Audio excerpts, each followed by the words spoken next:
Mongo Betty, main basse sur le Cameroun. Nous lisons l'édition de la découverte de 2010. Nous préférons commencer cette séquence de fragments en lisant quelques phrases de la préfacière. Le 1er janvier 2010 a marqué le 50e anniversaire de la proclamation de l'indépendance du Cameroun. C'est l'occasion de rappeler ce que n'ont évidemment pas fait les discours officiels, tant français que camerounais, dans quelles sinistres circonstances fut intronisé le régime de collaboration néocoloniale qui maintient encore, après un demi-siècle d'oppression, ce malheureux pays dans la misère. Avant et après le 1er janvier 1960, le Cameroun fut en effet le théâtre d'une guerre féroce et sanglante contre le parti indépendantiste et nationaliste de l'Union des populations du Cameroun, en abrégé UPC, d'abord pour l'interdire, puis pour le pourchasser dans les maquis et dans l'exil, où ses leaders tombèrent dans une lutte tragiquement inégale. Oumniobé, tué en 1958 dans le maquis Bassa, Félix Moumié, assassiné à Genève en 1960, Osende Afana, tué en 1966 dans le maquis de la Bumba Ngoko. Au sud-est du Cameroun, Ernest Wandi enfin, capturé dans le maquis Bamileke en 1970, condamné à mort en décembre et fusillé en janvier 1971. Après cette séquence de la préfacière Odile Topner, nous allons lire le fragment 1 intitulé « Les acteurs ».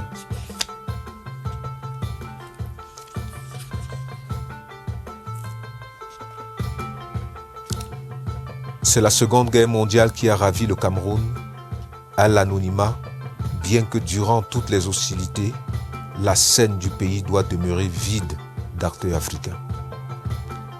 27 août 1940. Un coup de main du capitaine de Haute-Floc, dit l'éclair, range le Cameroun dans le camp de la France libre et en fait une base alliée contre l'Axe. Raconté par le général de Gaulle, dans ses mémoires, l'affaire manque pour le moins de clarté. L'ancien exilé de Londres évoque d'abord la situation du Cameroun au lendemain de l'armistice en imprimant un frémissement épique bien excessif à ce qui n'était encore qu'une vague contrée équatoriale oubliée dans l'extrême enfoncement du golfe de Guinée. Au Cameroun, écrit-il, en particulier, le mouvement d'opposition à l'armistice s'étendait à tous les milieux. La population tant française qu'autochtone de ce pays actif et vivant s'indignait de la capitulation. On n'y doutait pas, d'ailleurs, que la victoire d'Hitler ramènerait la domination germanique subie avant la Première Guerre mondiale. Au milieu de l'émotion générale, on se passait des tracts par lesquels d'anciens colons allemands qui s'étaient naguère repliés dans l'île espagnole de Fernando Po annonçaient leur prochain retour dans les postes et les plantations. En réalité, les Camerounais autochtones ignoraient encore, même en août 1940, que leurs maîtres français eussent perdu la guerre. Grâce à des distributions de tracts opérées par avion, province par province et successivement, ils apprendront avec stupéfaction que leur pays s'est placé sous le drapeau de la liberté en se ralliant spontanément à l'auteur de l'appel du 18 juin. Particularité constante du Cameroun et qui vaut aujourd'hui encore, l'absence de toute information organisée transforme l'actualité, aux yeux des Noirs, en une succession prodigieuse et ahurissante des coups de théâtre. Un comité d'action, continue le mémorialiste, s'était constitué autour de M. Mauclair, directeur des travaux publics, et m'avait donné son adhésion. Sans doute, le gouverneur général Brunotte éperdu par la conjoncture, refusait-il de prendre parti. Mais on pouvait imaginer qu'une intervention résolue, venue de l'extérieur, entraînerait la solution. Et voici, dans la réalité, l'intervention extérieure dont rêve le chef de la France libre. La petite troupe y parvient à Douala au cours de la nuit. Un certain nombre de gaullistes accourus au premier signal chez le docteur Mosé l'accueillit comme convenu. Leclerc, devenu comme par enchantement colonel et gouverneur, occupa avec simplicité le palais du gouvernement. Le lendemain, escorté par 2 compagnies de la garnison de Douala, il arriva par le train à Yaoundé où se trouvaient les autorités. La transmission des pouvoirs s'y accomplit sans douleur. Soit, mais écoutons aussi les exécutants eux-mêmes. Nous avons débarqué de nuit sur 3 canots indigènes. Nous avons fait immédiatement appel aux éléments sympathisants et nous avons donné l'ordre d'une action immédiate et énergique. Le résultat fut un ralliement complet de toutes les forces, sauf de quelques éléments qui furent neutralisés et arrêtés. Leclerc, devant la nécessité de prendre le commandement, a pris le titre de commissaire général en votre nom, étant donné le caractère spécial de cette opération. Fondé sur la persuasion de l'autorité, nous fûmes obligés, afin d'assurer le succès, de nous conférer un rang plus élevé, étant bien entendu que cela serait purement temporaire. Je vous prie de nous excuser, mais seuls les résultats comptaient. L'ordre règne. Les forces militaires ont été ralliées. Quelques officiers dissidents ont été arrêtés en attendant leur expulsion. Télégramme adressé au général de Gaulle par le colonel Leclerc et le capitaine Bois-Lambert le 28 août depuis Douala, cité par l'hebdomadaire en ce temps-là de Gaulle. Ainsi, il y a 30 ans, le Cameroun était déjà un champ d'expérimentation des techniques politico-psychologiques du gaullisme. Avec l'après-guerre cependant, c'est un tout autre climat. Dans la foulée de la libération de la France et de la défaite de l'Axe, et grâce à la Constitution française de 1946, si libérale au moins dans sa lettre pour les autochtones des colonies, une certaine activité politique s'instaure parmi les Camerounais. Favorisée par le désarroi du colonat et encouragée par les velléités anticolonialistes de l'ONU, toute jeune alors, héritière de la défunte SDN et à ce titre, chargée d'être à la France, puissance mandataire, ce qu'est le conseil de famille ou tuteur d'un mineur.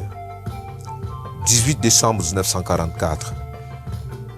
Création à Douala, sous l'impulsion d'un Français, Donat, de l'Union des syndicats confédérés du Cameroun, USCC, centrale syndicale unique, proche de la CGT française et qui, à ce titre, va tout de suite se trouver en but à une très violente campagne du clergé catholique européen, c'est-à-dire missionnaire dans son immense majorité à cette époque-là, en attendant les persécutions de l'administration coloniale plus lentes à s'ébranler.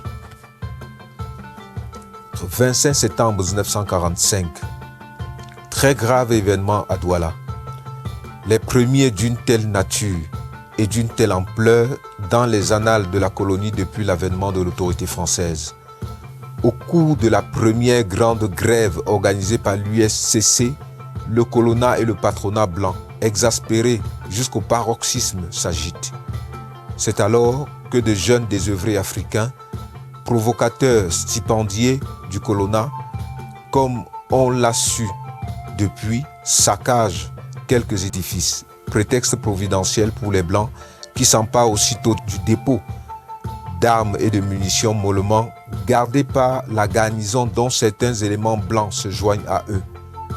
L'expédition se donne au début pour une chasse punitive aux syndicalistes, mais elle ne tarde pas à dégénérer en un joyeux safari au cours duquel des frappes de paisibles piétons noirs, gibier d'un genre nouveau, sont transformés en carton.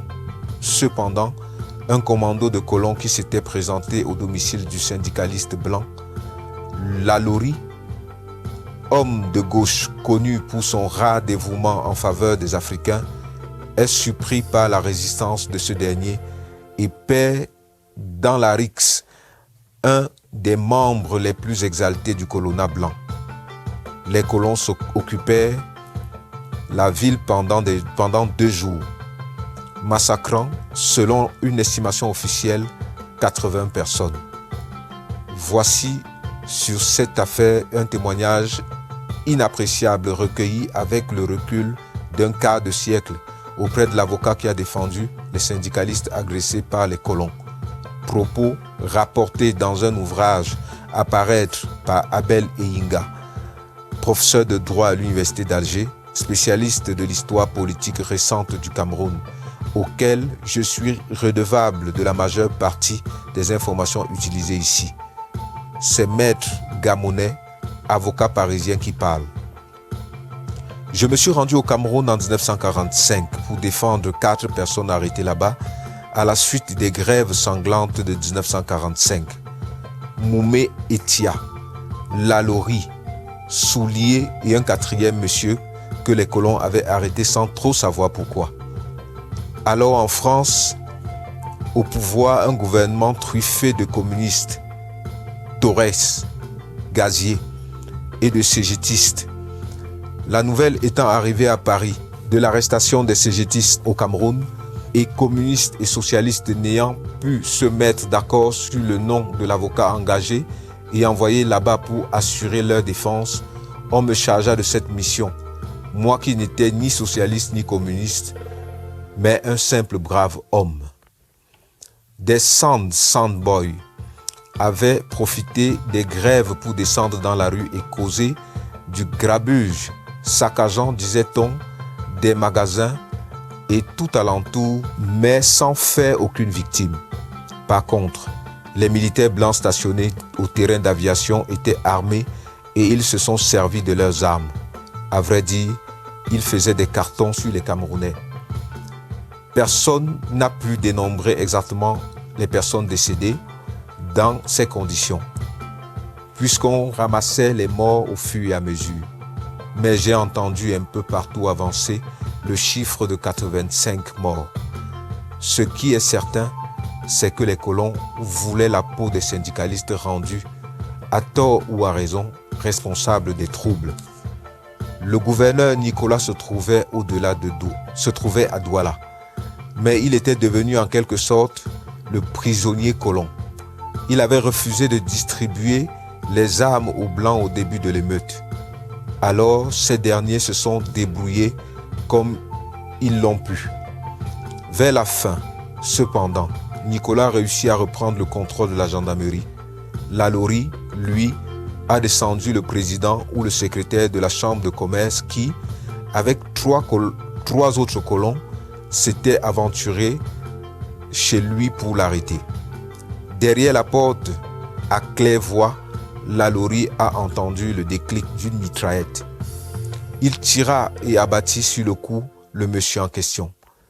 La gendarmerie a réussi, sur l'ordre de Nicolas, à le prendre ainsi que Soulier et Moumé Etia et à les conduire à l'aéroport. Ensuite, à les mettre dans un avion à destination de Brazzaville. Mais sans avoir reçu aucun contre-ordre du gouverneur, les employés blancs de l'aéroport ont fait revenir l'avion. Les colons ont alors recueilli les pauvres syndicalistes et les ont amenés pour les fusiller. Ils les ont collés contre un mur et c'est in extremis, sur l'intervention d'un brave homme qui leur a déconseillé l'assassinat, que les syndicalistes ont eu la vie sauve. Et c'est dans cette atmosphère d'illégalité qu'on les a enfermés et qu'ils devaient comparaître devant un tribunal. Maître Duplan, président du tribunal, a mené correctement les débats. Son jugement, un non-lieu. La déposition du directeur blanc de la King était révélatrice. On ne peut pas dire que les syndicats aient organisé conseiller ou encourager l'émeute. Mais les idées qu'ils ont semées dans le pays sont directement responsables de ce qui arrive. Après le jugement, j'ai conduit les syndicalistes libérés dans un grand voyage de 2 mois, dans un pick-up prêté par Nicolas, à travers le pays pour montrer aux populations qu'ils étaient bien vivants et libres, que la France de la libération ne retombait pas dans les erreurs de la France colonialiste. Nicolas a été rappelé tout de suite après les événements. Dans les réunions syndicalistes, j'ai constaté que les Noirs s'asseyaient d'un côté, les Blancs de l'autre. À la suite de quoi, l'administration coloniale ayant rapatrié d'autorité les militants blancs si populaires et dynamiques de l'USCC, on peut dire que désormais l'émancipation des Camerounais est entre les mains des seuls Camerounais. Tout naturellement, la lutte va se poursuivre maintenant dans un tout autre esprit. Une page décisive qui vient d'être tournée et nul ne se doute du tout que va prendre l'avenir.